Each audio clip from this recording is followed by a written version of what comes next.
Traditionally, a retailer would only talk to a supplier. Can you supply me with coffee? Okay, thanks, I have the coffee. These days, you wonder what's happening in that entire supply chain. Even consumers don't trust their supermarkets, both on healthy products as well as sustainable products. So we have something to gain here, yeah. Transparency, I think, is important. Consumers have the right to know what it is that they put into their mouths. So what makes me happy is the fact that we are now kind of investigating, like how could, for example, blockchain technology support a food strategy for a municipality. We see a lot of problems with unhealthy food and the consumption. Consumers, being in a supermarket, are not able to decide what's healthy or not for themselves.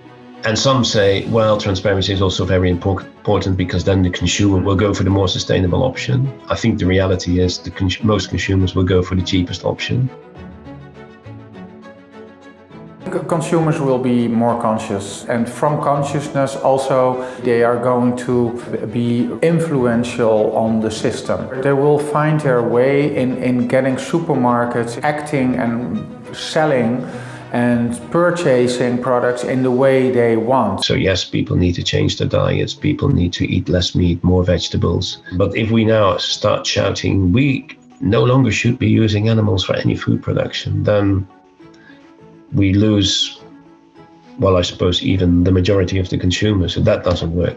People will find a way. We might even have, like groups of people changing the world in a way they want by themselves. A good example is cooperative supermarkets. They kind of really are able to compete with commercial supermarkets currently already. So that's a good example of, like where you can see a movement. We need cooperation, we need some innovators in the supermarket arena that are willing to work with us on this topic. And we want to show this also to other municipalities within Europe mainly, to like cities, to show we are testing technology and consumer behavior and transparency. Interesting, but it gets more interesting if you even connect it to the sustainability and healthying of the supply chain. And we can only expect new ideas, new systems, new technologies to emerge and help us. So looking forward to opportunities to really sit together with people and do that in a physical environment.